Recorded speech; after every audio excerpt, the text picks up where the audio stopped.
خارج نطاق النسخ والمألوف، فكر دخر قرطاس وحبره، في محفل فيها الضيوف صفوف، يلفت عيون الناس من كبره. في مدحة الكيد عديم وصوف، اسمه على الجزلة نعتبره، عبد العزيز الوفي المعروف، زايد بدرب المرجلة شبره.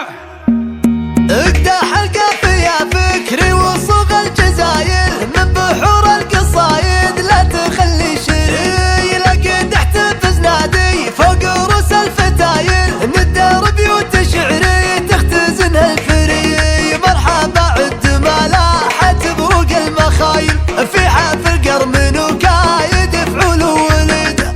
اسمي عبد العزيز الحر وفي الخصايل، يرتكب الفعول الكايدة الشديدة، ذخر فايز وفايز معتلي كل طايل، نار صيته وفعله مثل نار وقيده، من حمد ومتسلسل بالنسب والفعايل، هو ريد المكارم بالفعول وحفيده، هو ريد المكارم بالفعول وحفيده. واليمن تعز وفي اخوانه طويل شبورت فزع له ترد على الموت والضد، وصار حال مسيلم شامخ من قديم عصور، عمامه على البقف حرار على الهد.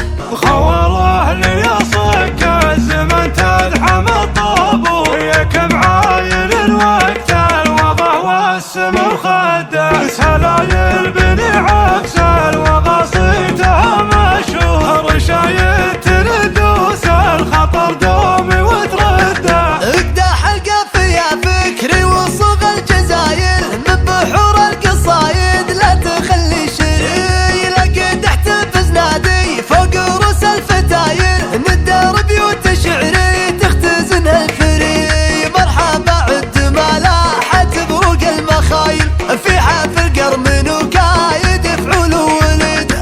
اسمي عبد العزيز الحر وفي الخصايل، يرتكب الفعول الكايدة الشديدة، ذخر فايز وفايز معتلي كل طايل، نار صيته وفعله مثل نار وقيده، من حمد ومتسلسل بالنسب والفعايل، هو ريد المكارم بالفعول وحفيده، هو ريد المكارم بالفعول وحفيده. واليمن تعز وفي اخوانه طويل شبورت فزع له ترد على الموت والضد، وصار حال مسيلم شامخ من قديم عصور، عمامه على البقف حرار على الهد.